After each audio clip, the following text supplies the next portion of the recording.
Hello and welcome.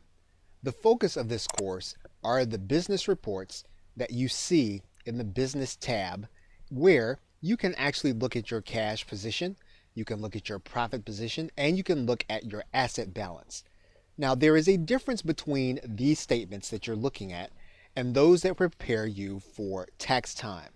The goal of a tax statement is typically to reduce the amount of income that you would have and report to the government so that you would pay less tax.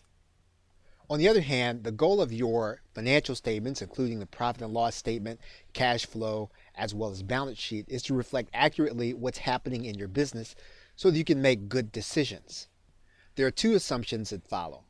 First, you should not rely on these profit and loss statements, balance sheets, or cash flow statements in order to assume that you are compliant with the taxing authorities. At the same time, you should not rely on your taxing statements to reflect whether or not your business is profitable or whether or not your cash position is sufficient. Tax statements depend on what entity your company is, as well as how you report your taxes. You will want to work with a tax professional in order to assure that Quicken is accurately reflecting on an everyday basis where your tax position is. So Quicken answers very well questions like, was the month of October profitable? Or is our cash position sufficient in order to make a big purchase in December? All of those questions can be answered by the analysis we'll be doing in this course. We do not in this course focus on your personal finances. And that's because we really want to limit the scope of the course so that we can put together a financial statement to determine whether or not we're doing well at our business. Because if our business is profitable, then we can impact our personal finances with planning and professional help. Okay, so with that, thanks, and I will see you in another video. Hello and welcome. Now in this video, what we're going to do is we're going to work through the process of using Quicken to track the activity when we actually do contract work. And to do that, we're going to go to the Business tab, and then we're going to come over to this right side menu, and we're going to go to the Business Actions area. We're going to go to Invoices and Estimates, and what we're going to do is we're going to click the Create an Invoice link. Now when that happens, for the first time, Quicken will tell you that you're going to need to create an invoice or receivables account. And so what you're going to do is you're going to go ahead and click OK. We're going to give the account a name, and then we're going to click Next. Quicken will now tell you that you have set up an accounts receivable, and you can enter any invoices, payments, credits, or refunds in the invoices register. So once we've done that, we're going to click Finish. Now what we're going to do then in creating the invoice is we're going to write in the customer or the company.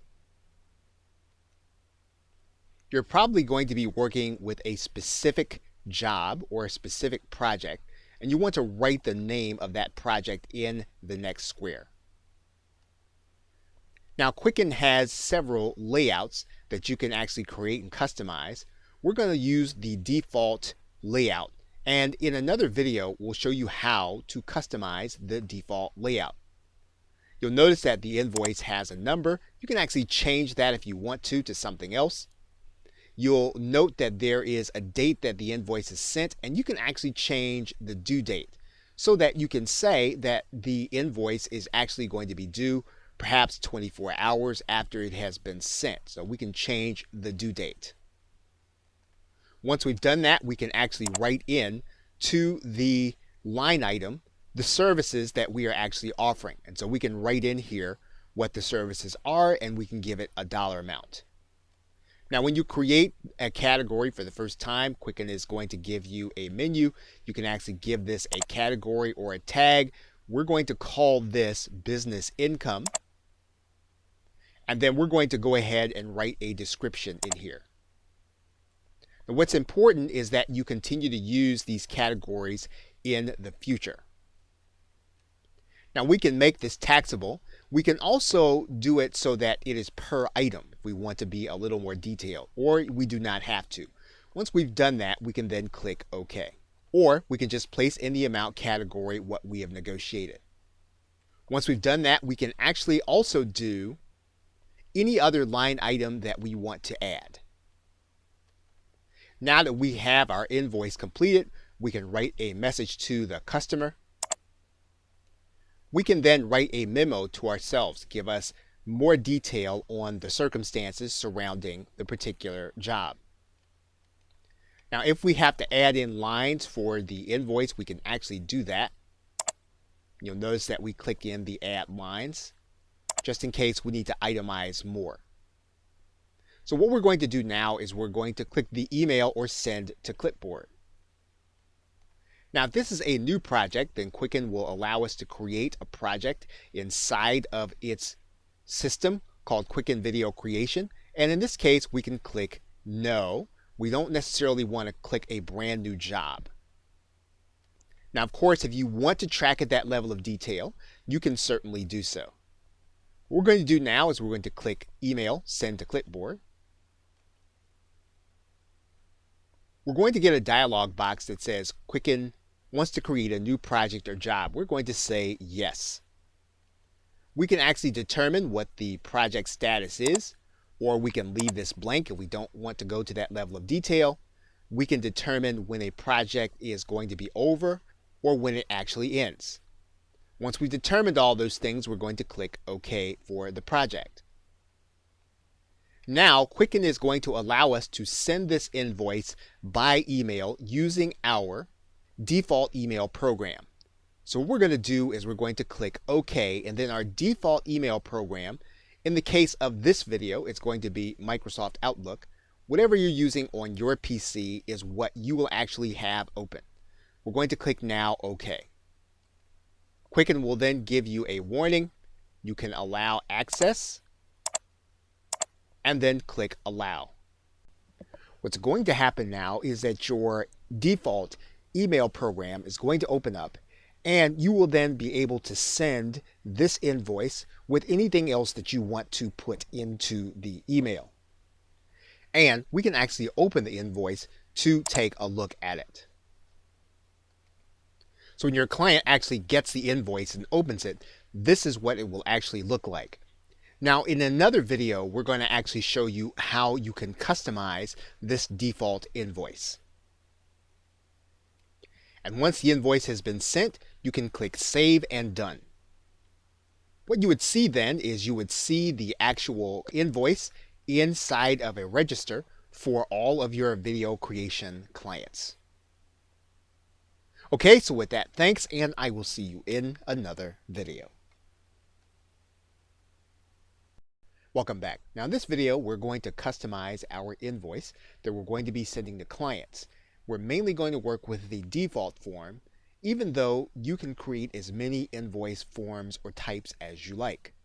So what we're going to do is we're going to go to this business area, and then we're going to go to the business actions, and we're going to pull the drop down menu, and we're going to go to the invoices and estimates, and then we're going to go to design invoice forms. This will open up a dialog box that will bring to you the default menu. So what you want to do is you'll want to design this form in the manner that you like. For example, if you'd rather not use a logo, you don't have to, or you can use a logo. If you'd like to put your company address in your invoice, you can do that. In some cases, if you're an online business, you may not want to do that. If you want to change the fonts, you can do so. Now, the main thing that you'll want to take a look at here is that each section of this invoice is customizable. So, for example, you'll notice that if we highlight the total box and we were to go to the layout menu and we would go to the item menu and we would go to properties, we can actually customize each one of the boxes that we highlight. For example, if we wanted to use sales tax, we could do that. If we want to take the sales tax back out, we can do that.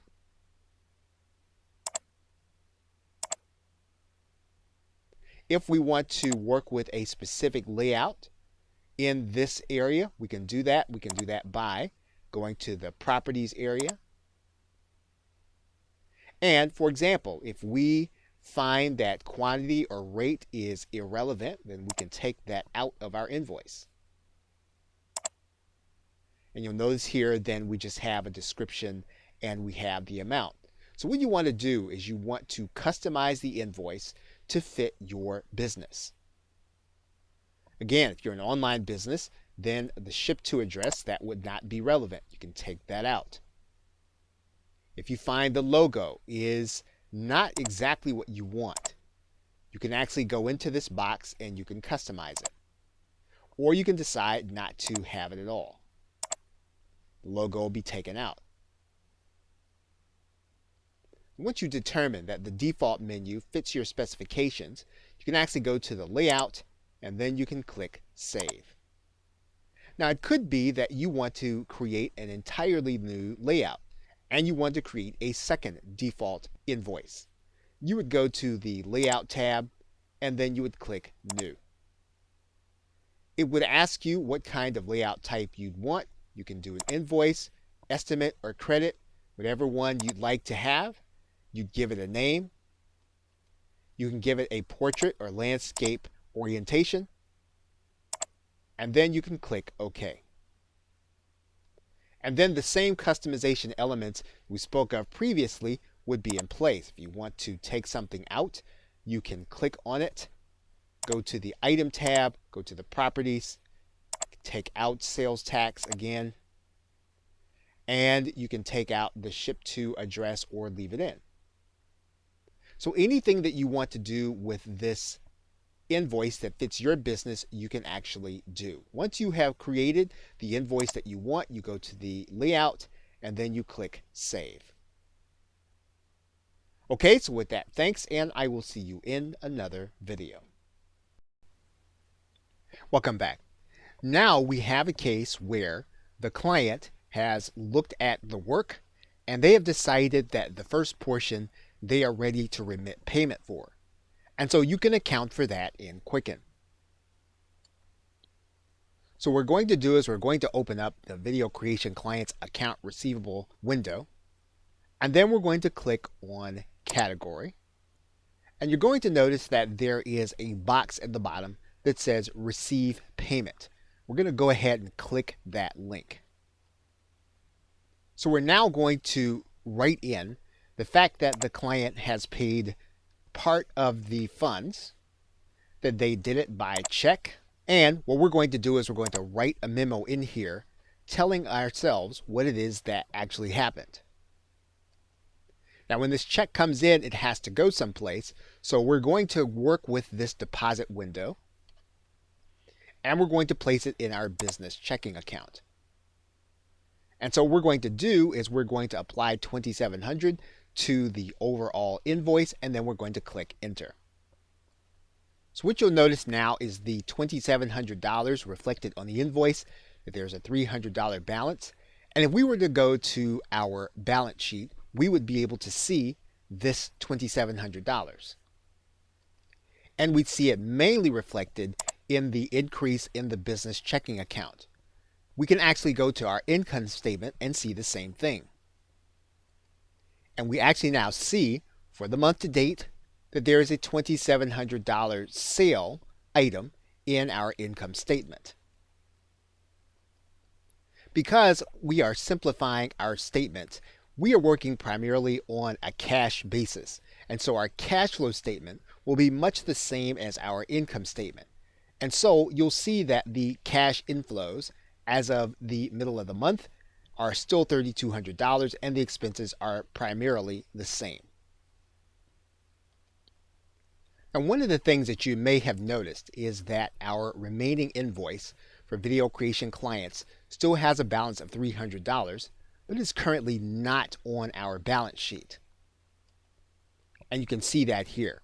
And that is because by default, Quicken will only show you the cash method of accounting for your balances. Now you can actually change that designation to accrual by going to the Customize tab, then going to Advanced, and then changing your reporting basis to accrual.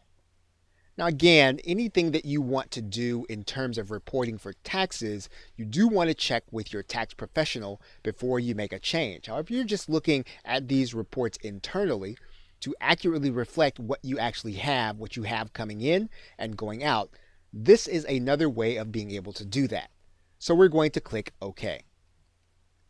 And what you'll see here under Other Assets is an account receivable called Video Creation Clients. It's $300 and considered to be an asset and actually raises your total assets by that $300. Now again, if all you want to reflect is the cash that you see coming in and the cash that you've actually had coming into your bank account, because that is more accurate to you, then you can go to the Customize tab, you can go back to Advanced, and then you can click the Cash button and click OK. And then you'll see that the total other assets are no longer reflected. Okay, so with that, thanks, and I will see you in another video. Welcome back. Now you may encounter a situation where you have to issue either a full or partial refund for some of the work that you have completed. And in that particular case, what you're going to need to do is to go into your business area, and then you're going to go to the business actions, and then you're going to go to your invoices, and then you're going to go to the link that says issue a refund. Now we can actually choose the account where we're going to pay this from, but in this particular case, what we're going to do is we're going to have this paid from our business checking account. We're going to determine who the customer is, and we'll just use the drop down arrow, and we'll see that we've got one customer there. And then we can actually write in the project or the job. And to do that, we're going to use the drop down arrow. And we can actually do a refund for the amount that is appropriate for the situation. So in this particular case, we're going to do a refund of $200. And click Enter. So what we've done here is that we are going to pay from our business checking account $200. We're going to pay it back to Thomas Duncan, and we're now going to click Enter. Now when you do hit the Enter button, Quicken is going to give you a warning that says that the refund exceeds the total amount of credits and payments for the customer. Now we are going to need to issue a credit to the account. So we're going to say yes, we want to record this anyway. And you're going to notice that $200 has been refunded, but the customer's balance is now $500 instead of $300. So their balance actually went up in terms of what they owe us unless we issue a credit. So what we're going to do is we're going to issue a credit to the same account. We can do that by going to this business menu and then going to issue a credit from the business actions. We're going to look for the customer, and we can write in the job. And what we can do is we can actually write in the actual project. We're going to write in the amount of the credit, which is $200. And then we're going to click Enter. Now, just as we did with the invoice, we can choose to email this to the customer so that they'll actually have record of it also. We're not going to do it for the sake of this video, but you'll know that you can actually do that as well as to write in a customer message on the actual credit memo. We're then going to click Enter. So in order to properly account for a refund for a client that you have invoiced, you'll need to give them a credit for the same amount that you have actually given them the refund for.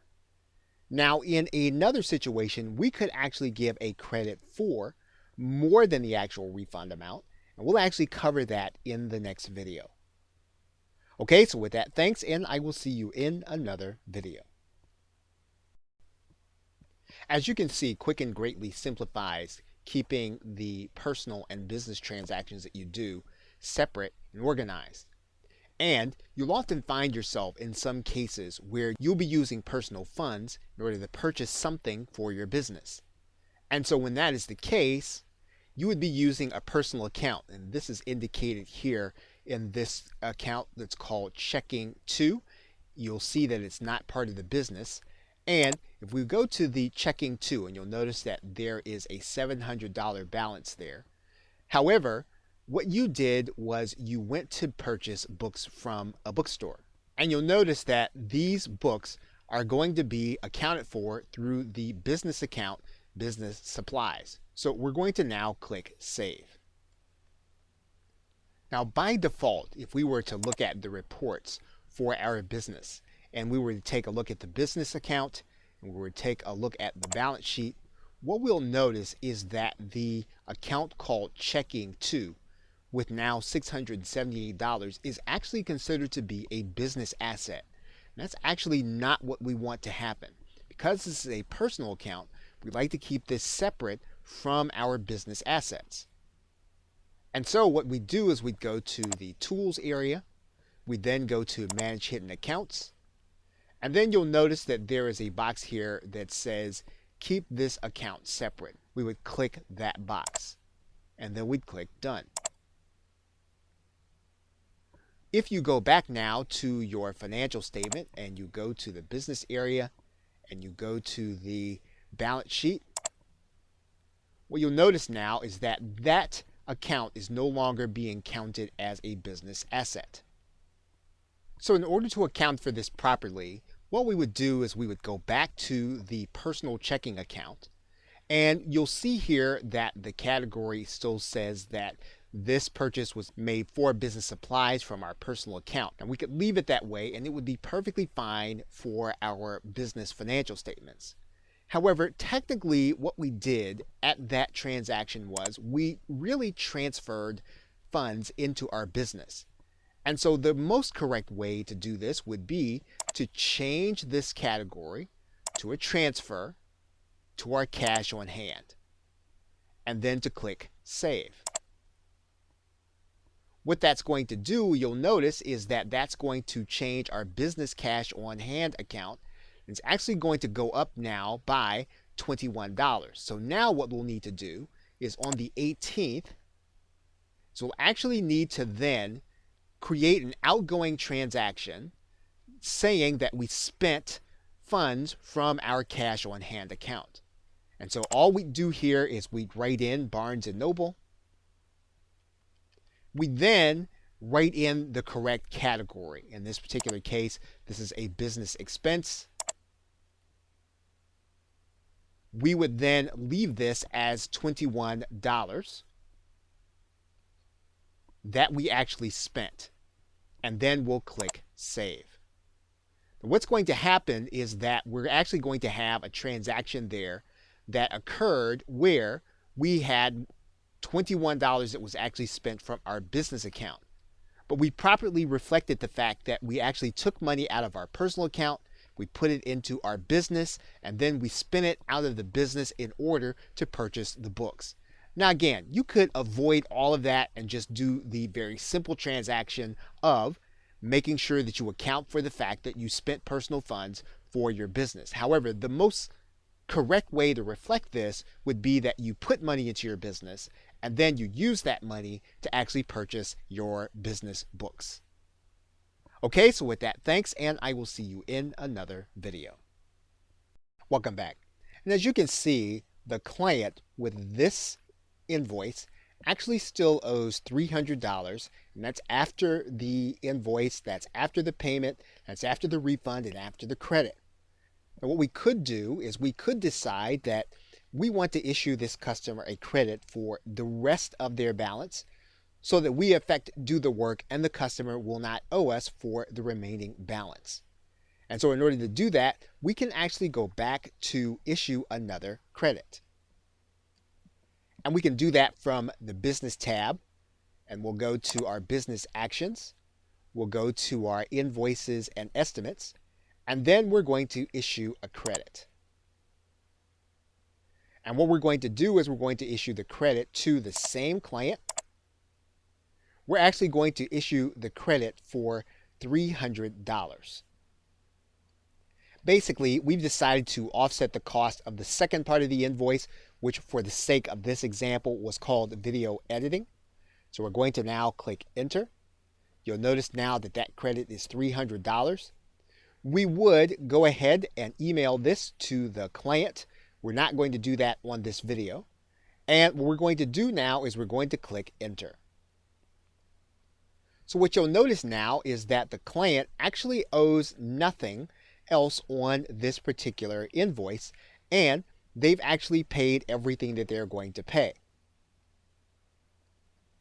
And if we look at the month-to-date income statement, we'll notice that there is $2,500 now instead of $2,700. If we actually drill down, we would be able to see the transactions that make up that $2,700, which is basically the $2,700 less the $200 credit. And if you were to look at the balance sheet, you'll notice that the video creation assets is now at a zero balance, which means that we no longer have an account receivable or money that we expect to have coming in. Okay, so with that, thanks, and I will see you in another video. Welcome back. Now in this video, we're going to be discussing what happens when you account for products that you sell on an affiliate network like JVZoo or Warrior Plus. You have an affiliate to promote that product and then make a sale and earn sales commissions. And there are going to be several transactions related to this, and you want to be aware of them as you actually account for them. Now you'll notice that there are 4 transactions and they are all marked as uncleared. Now the uncleared doesn't have any particular relevance to this particular video. It's just that we created these transactions manually. Typically, you would download these transactions from your financial institution or from PayPal. So what's going to happen is that for every sale that you make that an affiliate promotes and actually generates a commission, you're going to have 4 different transactions associated with that sale. You're going to have the sale, and you'll see I've highlighted it here, where you've actually earned the sale amount. You are actually going to have a fee that you pay to the affiliate network. You're going to have a fee that is associated with a payment made to PayPal. And you're going to have the affiliate commission that you're actually going to pay, and that's actually going to have a name there. Now, when this happens, you'll want to make sure that the expenses are exactly what you want them to be and exactly how you want them reflected on your income statement. However, getting these transactions right the first time means that in many cases, you will be able to memorize the payee, and when future transactions come over, they'll actually come into the right account. So what you want to do first is you'll note that you're going to have a fee that you'll see there that you'll have a name and a fee, and typically that's actually going to be a PayPal fee. And so you'll want to change that from the name to an actual PayPal fee or a fee that you're going to be paying to PayPal. And if you want to keep track of this, you're going to have to name this specifically as a transaction fee. Now you may notice that Quicken does not necessarily have a separate expense called transaction fee. So we're going to have to create a new category called transaction fee. And we're going to call it an expense. Now, in order to keep it on the business side of our accounting, what we're going to need to do is we're going to need to make this a subcategory of an existing business expense. And typically, the easiest one to do would be a miscellaneous expense. Now, we are going to come back and we are going to change it, but for now, we want to make sure that it's in the right place and it is a subcategory of something that is in our business set of expenses. So now we're going to click Save. And then we're going to click Save the transaction.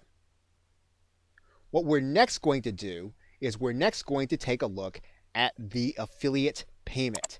And we want to make sure if we're going to track this as an affiliate payment, and we want to know at the end of the year how much we've paid to affiliates according to our accounting system, we want to make sure that we keep this in a separate area. Now, what we're going to do is we're going to create a business expense.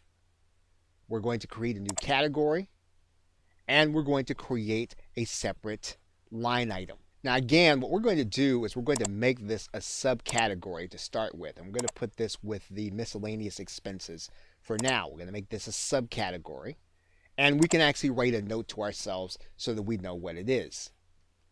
We're then going to click Save, and we're going to save the transaction. We also have a transaction fee that we pay to the affiliate network. We can actually notate this as a specific transaction, and we can do that just as we have done the other expenses. And then we will also make this a subcategory of our miscellaneous expenses. And again, this is going to be temporary. We are going to come back and change this. We're going to save this transaction. And the payee is actually the person who actually purchased the product. Now we can actually designate this as a specific kind of sale, and we can do that just as we have done, except we're going to actually create this as a business income item. And we're going to make this a subcategory of an existing business income item. And then we'll click Save. And then we will save the transactions. So we have now done the first stage of accounting properly for an affiliate transaction. What we need to do now is to make sure that our categories are actually going to reflect correctly or exactly the way we want them to do, and we will do that in the next video. Okay, so with that, thanks, and I will see you in the next video. Welcome back. In this video, what we're going to do is we're going to designate separate categories that actually reflect where we want this information from these affiliate sales to be reflected on our income statement. And to do that, we're going to go to the Tools area, and then we're going to go to our category list. When we get to the full list, what we're going to do is we're going to go to the tax-related only category list. And what you're going to notice is that when we pull down, you'll notice the categories that we've already created. You'll see JV affiliate sales commission, and transaction fee. So we see all of these things within miscellaneous expenses. But what we want to do is we want these to appear on separate line items on our income statement. And so what we want to do is we want to make sure that these are reflected in the areas where we actually want them to be. In order to do that, what we're going to do is we're going to right-click and then edit. So what we're going to do is we're going to change this to an expense, so it'll have its own line item, but we actually do need to go into the tax reporting. And even though most of this information you want to work with your tax professional on, just to make it appear in a separate line item, we need to go into this area, and we need to designate that this is a tax-related category, and we need to designate a specific line item for the category.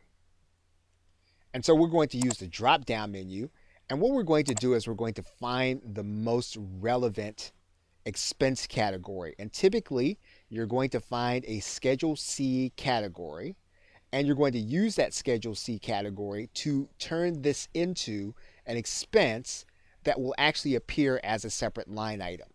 So what we're going to do is turn this into an advertising expense, and we're going to click Save. Now what you're going to notice is that when we go back to the register, and we're just going to slide this over, that the JV affiliate sales commission now appears as its own line item and its own category. And what we can do is we can memorize these transactions so that as we download them more frequently, Quicken will make a guess as to what's really happening with the transaction and autofill some of the transactions when they come over. And so now what we want to do is we'll want to go back to the other expenses that we had, and we want to actually turn them into their own line item also. And so in this particular case, what we're going to do is we're going to take a look at the transaction fee. We're going to click Edit. We're going to change this to an expense. We're going to go to the tax reporting. And then we're going to create the right line item. And we're going to call this an unspecified business expense and click Save. Because we're basically keeping track of this information internally, we just want to be able to look at it at a glance so that we can tell what's happening in our business at any particular point in time. So we can continue to do that for any of the categories that we actually want to break out into a financial statement line so that we can analyze what's really happening. Okay, so with that, thanks, and I will see you in another video. Welcome back. You can use Quicken to account for any borrowing that you do for your business. And while you can get a small business loan or a traditional loan of some kind, it's more likely that you will open a credit card in order to make a specific purchase. So in this video, that is what we will work with, that you will attain a credit card and then use the funds for that credit card in order to purchase something for your business. So in that case, what you're going to do is you're actually going to click Add Account. You'll then click Credit Card. Now you can typically automate the process by finding your financial institution and adding the credit card that way. What we're going to do is we're going to put this in manually. And we're going to enter our transactions manually. And we're going to click Next. And we're going to state that this is going to be primarily for business, so we're going to click that. And we're going to place the statement balance as a particular point in time as 0. And we're going to click Next.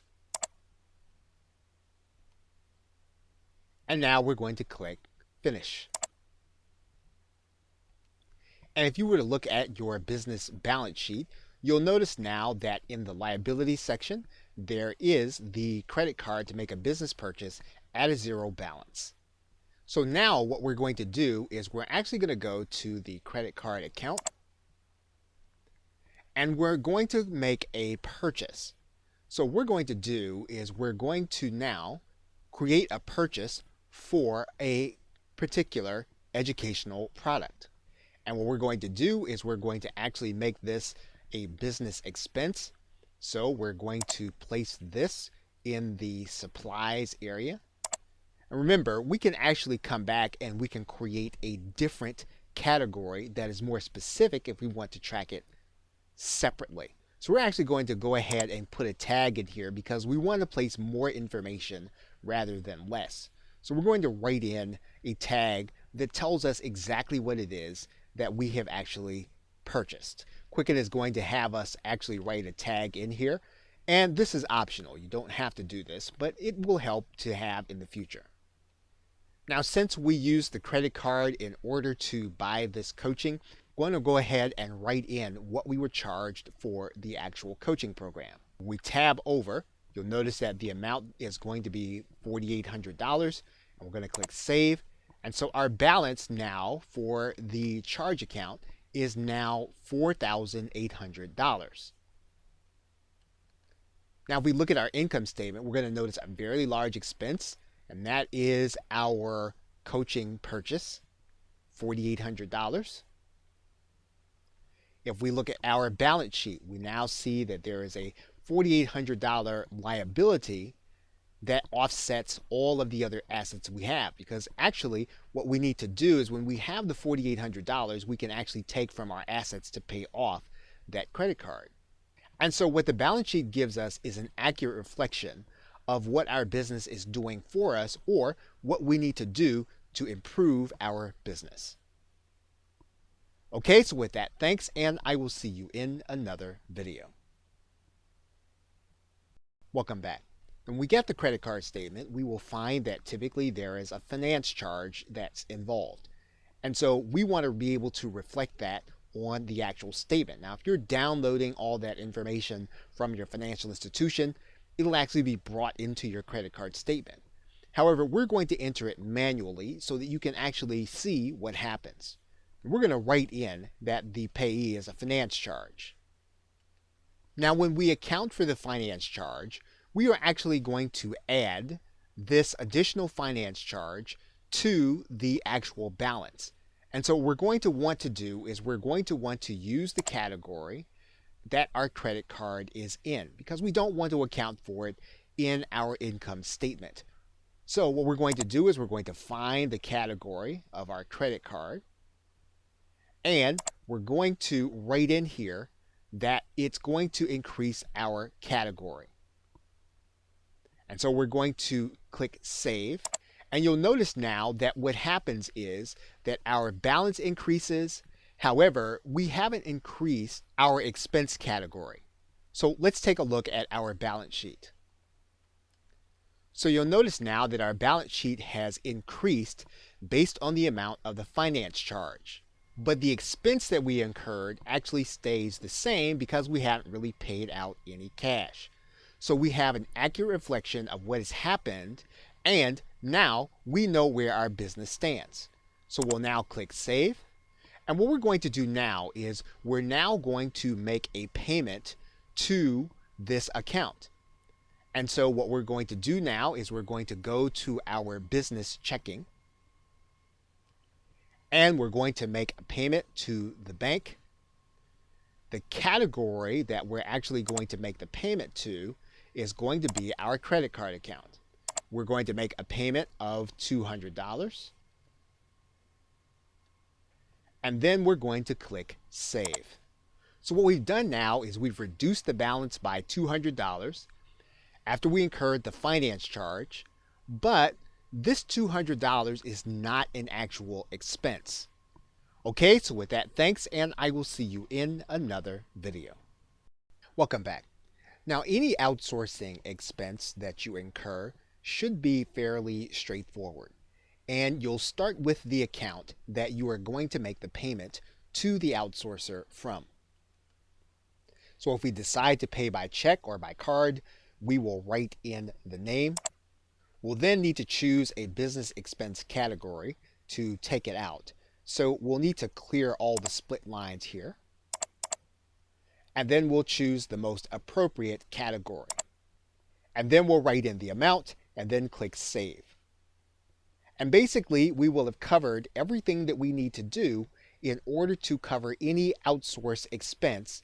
And we'll want to make sure, though, that we are covering this correctly with our tax professional. But in terms of what we're spending, we will be reflecting this accurately on our income statement as well as our balance sheet. Okay, so with that, thanks, and I will see you in another video. Welcome back.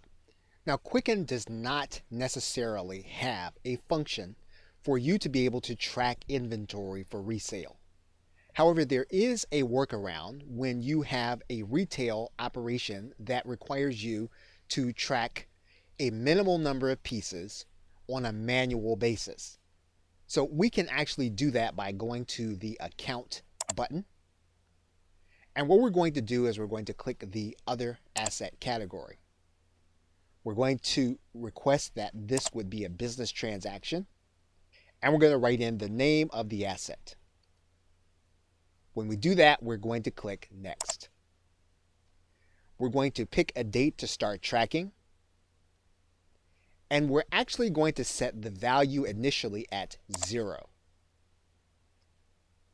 And then we're going to click Next.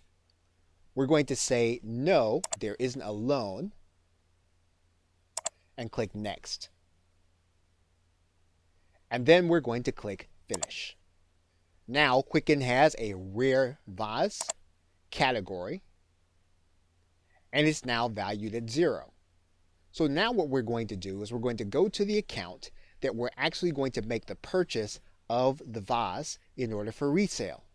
So we're going to go to our cash on hand account, and it would actually work for any payment account. We're just using that one for this example. So what we're going to do is we're going to write in here the category, and we're going to search for our rare vase category. And we're going to state that we are paying $50 for the vase. And we're going to click Save. Now what we've done is we've reduced our cash balance by $50, and now we have a vase that's valued at cost at $50. Now, because this is a cumbersome process, you can understand why you'd want to use a different system if you are going to have lots of inventory that you are going to want to account for. So now in the next video, we're going to go through the process of actually selling this inventory asset and accounting for the receipt of funds. Okay, so with that, thanks, and I will see you in another video. Now, let's assume that you actually received $150 cash for the actual vase. So what we would do is we would account for that by using the cash on hand account, and we would account for this as business income. So we would account for this using one of our business categories, and we would state that we received $150. And we would click Save. Now we've already paid out the $50 and that's already been accounted for. Now the only thing that has not been accounted for is the fact that the vase is no longer in our possession. So what we would need to do is to go to the vase account, and then we would close out that account by decreasing the value by $50 and then clicking Save. That would bring the balance to 0. What we would do then is go to the Rare Vase account, edit the account, and then we would go to our display options. We can either hide the account or close the account, and if we can close out the account, and then we can write in YES. And you'll notice that our balances are still the same in our cash on hand account, and we have properly accounted for the vase. And once again, this is a cumbersome process if you have lots of inventory. And if you only have a few pieces and they're rare, you can actually use this method in order to have Quicken Home and Business account for the purchase. Okay, so with that, thanks, and I will see you in another video. Welcome back. Believe it or not, Quicken can be used to track the value of your Bitcoin. And so what we're going to do is we're going to go through a few steps to open a Bitcoin account inside of Quicken so that you can track the value of this currency based on when you purchased and how much you have. So what we're going to do is we're going to click the plus button, and then we're going to actually open a brokerage account. We're going to go to the advanced setup, and then we're going to actually enter our transactions manually. We're going to give our account a name, and if we'd rather track for personal, we can do that, or we can actually track for our business. And then we'll click Next. We're going to start with a statement date and a cash and money market balance of 0. Then we're going to click Next. Quicken is going to ask us for a password. And what we're going to do is we're going to write in our ticker symbol, and the ticker symbol is specific. It is NYXBT. And we're going to tab over, and then we're going to click Next. We're going to say no, we're not setting up a separate mutual fund account. And then we're going to click Finish. Now what we're going to do is we're going to open up our Bitcoin account.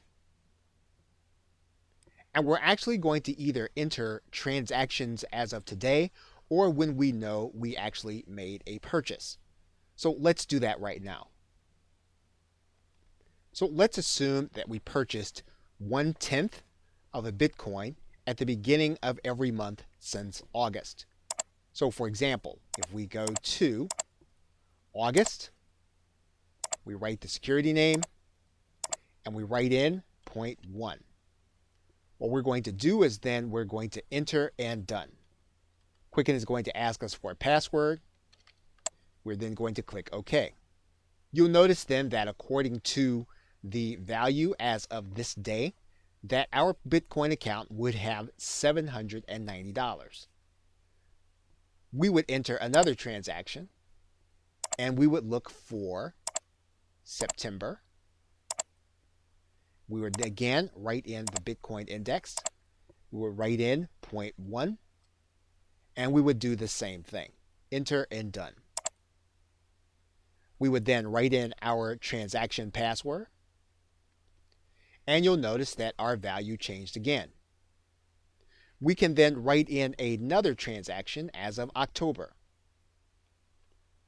So basically, for tax purposes, you have a record of when you actually made the purchase, and this may be important depending on how the rules are set for taxation, but you are also able to track your total inside of your Quicken account.